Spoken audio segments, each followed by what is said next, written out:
Hello again, everyone.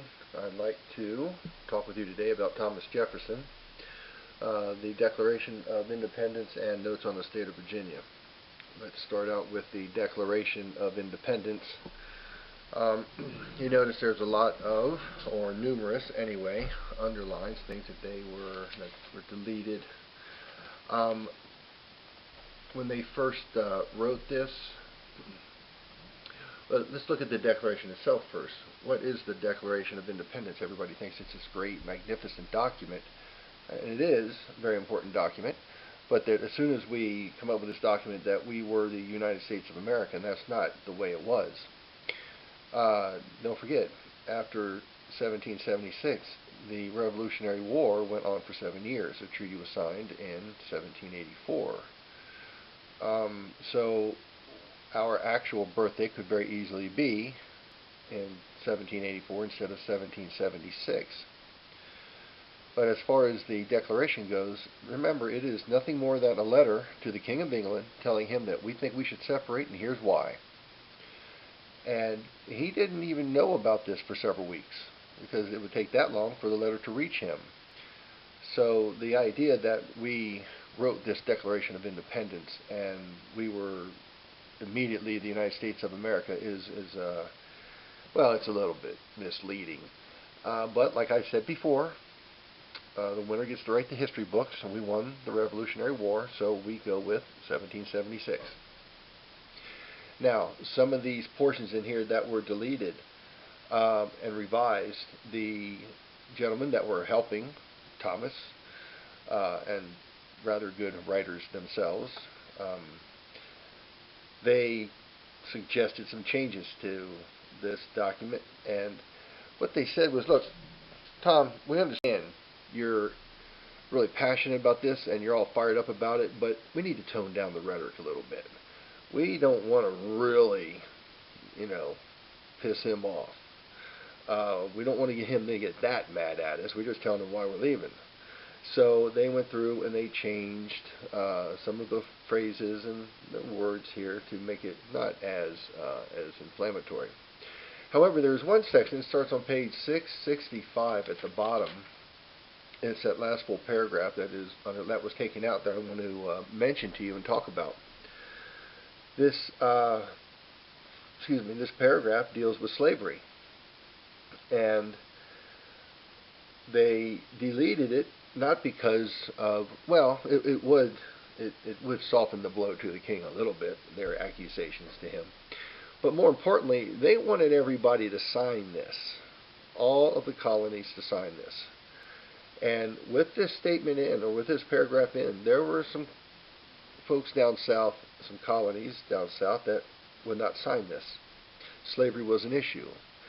So what they said was, okay, Jefferson and the other gentlemen writing this, they said, let's take the slavery part out. Let's get the Declaration part and this country going, and then we'll deal with the slavery issue. Which we did 75 or 80 years later in the Civil War. Well, some people think the Civil War was over slavery, but anyway, that 4-year span between 61 and 65 did definitely end slavery. Okay. So, that was the Declaration of Independence. That's what I wanted to say about that. It's little more than a letter to the King of England. We're leaving, and manners dictate we should tell you why. So, here's why.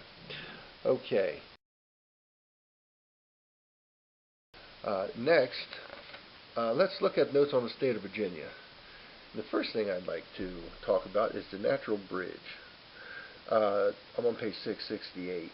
The Natural Bridge, if you look at the map in front of you, is probably right above the N in Virginia, somewhere around there. That map of Virginia looks a little different because that is Virginia and West Virginia combined. West Virginia didn't become West Virginia until 1863 during the Civil War. So anyway, let's look on page 668, about 2/3 of the way down, where it says, "It is impossible for the emotions arising from the sublime to be felt beyond what they are here. So beautiful an art, so elevated, so light, and springing as it were up to heaven, The rapture of the spectator is really indescribable. Okay, the word I want to focus on here is sublime. Very big concept describing emotions at this point in time. The sublime, if you look it up, there is a portion of it that says awe-inspiring.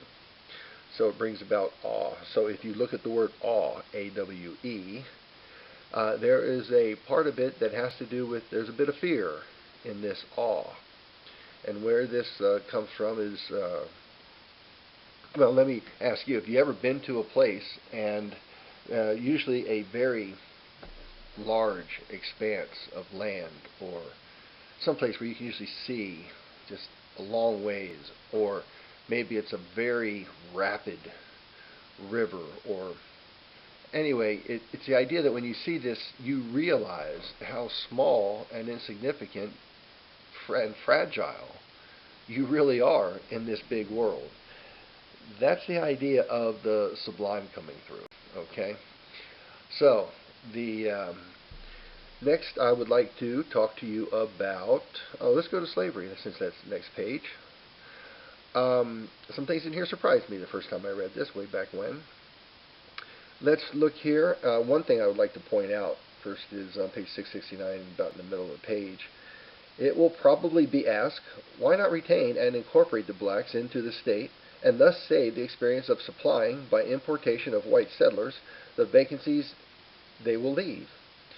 Deep-rooted prejudices entertained by the whites, 10,000 recollections by the blacks of the injuries they have sustained, new provocations, the real distinctions which nature has made, and many other circumstances will divide us into parties and produce convulsions which will probably never end but in the extermination of the one or the other race. Go back and look at what he said here. Deep-rooted prejudices entertained by the whites, and 10,000 recollections or memories by the blacks of the injuries they have sustained. We are still fighting this same battle today. Incredibly foresighted by Jefferson.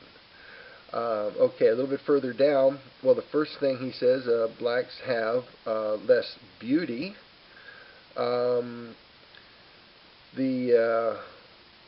The idea basically is one of the most the usual for whites to show emotion and was considered beautiful was the blush on their skin, especially for white ladies. Blacks obviously can't do that as well as whites. Anyway, so they lack less beauty.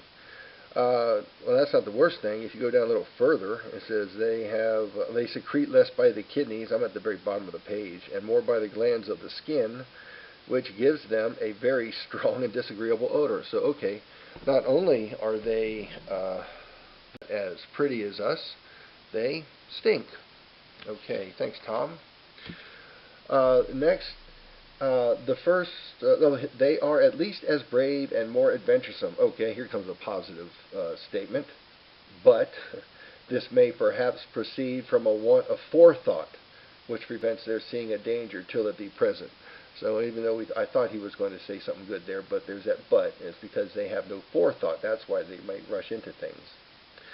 Comparing them by their faculties, I am down in the middle of the page right now. Comparing them by their faculties of, I guess I should tell you, page 670.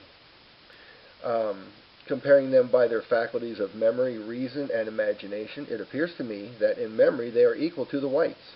In reason, much inferior, as I think one could scarcely be found capable of tracing and comprehending the investigations of Euclid. And that in imagination they are dull, tasteless, and anomalous.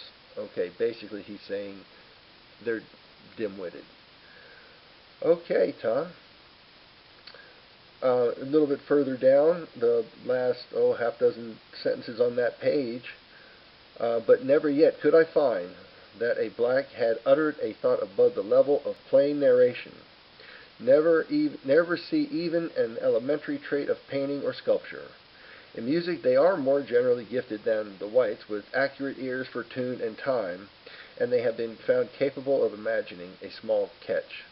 So they do have some musical talent. Okay, well, Tom, we all know his history with Sally Hemings and the children they had. I had always thought that he was a little more a little sympathetic toward the blacks and their cause. Maybe not. Next, let's talk about religion. And the one thing I want to point out about religion is over on page 676, where he discusses Pennsylvania and New York. And it says, they have long subsisted without any establishment at all. The experiment was new and doubtful when they made it. It has answered beyond conception. They flourish infinitely. And how do they do this? Well, it's because if some, whose tenets would subvert morals, good sense has fair play and reasons and laughs it out of doors. In other words, if somebody comes in with some really disagreeable tenet as a religion, a belief, they basically will handle it themselves. Reason will take care of it, and they will handle that themselves. And if you go on a little further, it says, they have made the happy discovery that the way to silence religious disputes is to take no notice of them. Much like what Krevkur was talking about and the different religions, what difference does it make to me what religion or what denomination my neighbor is? If he is a good, sober man, an industrious man, an honest man, and he works his fields, he keeps his house in good order, and he's a good neighbor. He is that's part of this new social contract and the understanding from the Enlightenment, that he is part of those determining the governance and fulfilling a social contract and being a good part of society and a good neighbor. What do I care what he does on Sunday? His religion is his business. So Jefferson saying the exact same thing, and here it is in Pennsylvania, New York, they flourish. Okay, now let's move on to the last thing I want to talk about, and that is manufacturers, especially page 677. I have a lot of things underlined here, and I have written at the bottom of the page in capital letters, Jefferson is an agrarian. Okay, we're going to see that here in just a moment. Starting on 677, about half a dozen lines down. Very famous line here. Those who labor in the earth are the chosen people of God, if ever he had a chosen people, whose breast he has made his peculiar deposit for substantial and genuine virtue. Those who labor in the earth are the chosen people of God. A little further down. Corruption of morals in the mass of cultivators is a phenomenon of which no age nor nation has furnished an example. In other words, those people that work in the earth don't go wrong. A little further down, about the middle of that paragraph. But generally speaking, the proportion which the aggregate of the other classes of citizens bears in any state to that of its husbandmen is the proportion of its sound to its unhealthy parts, and is a good enough barometer whereby to measure its degree of corruption. While we have land to labor then, let us never wish to see our citizens occupied at a workbench. Let our workshops remain in Europe. The final thing he points out there, the mobs of great cities add just so much, add just so much to the strength of the human body. Oh, I'm sorry, I missed a line. The mobs of great cities add just so much to the support of pure government as swords do to the strength of the human body. Look at all these statements he's saying here. We have this land. Let us till it. Let us be workers of this land. And let all of our manufacturers stay over in Europe. Let us go ahead and raise what we raise here. And if it, even though we have to pay, it costs us to send it back to England and let them make it into whatever final product it is and then send it back to us, it's still worth it, because we keep the manufacturers and that class of people out of America, which would enlarge the cities. which is not what he says is what we need to be doing here. It's not good. The healthy part of any society are those that work in the land. We go back to the first thing I said there. Those who labor in the earth are the chosen people of God. One day when you're on Jeopardy, that will come in handy. That's very famous from Jefferson. Okay, as I wrap up here, I would like to point out that you are doing an excellent job still in the forum. You guys are getting it. I could go on, but let's just say you're working together. You're doing exactly what a forum should do. If you would like for me to add a little lecture, an audio file on the poems, I can do it. Let me know in the forum or in an email, and I can certainly go ahead and do that. But you basically, I think you understood everything in the poems. You certainly understood travails in childbirth and a woman of the time. You got the irony in Wheatley when she says, "'Twas mercy brought me from my pagan land." I mean, it brought her from her family and her homeland into slavery, and she says it was mercy. It was because she learned of, Jesus and the chance of salvation, and that everybody can make it to heaven.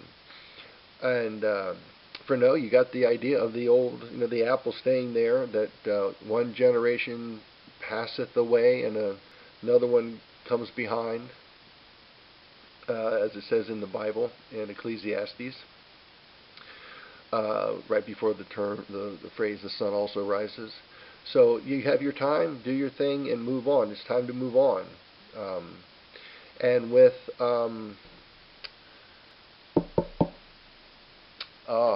Faugère, Aribert, I love that poem. It's sad, but I love it. The imagery is phenomenal. You can actually see absolutely everything she goes through in that poem, and you guys got it right. It's this I'm thinking a young lady that wants to shuffle off this mortal coil, as Shakespeare said, and go to heaven. And it's about her death and then her grave, and it's much more poignant than many people get. So I'd be happy to go over those if you like. But I still want to say that you are doing a wonderful job on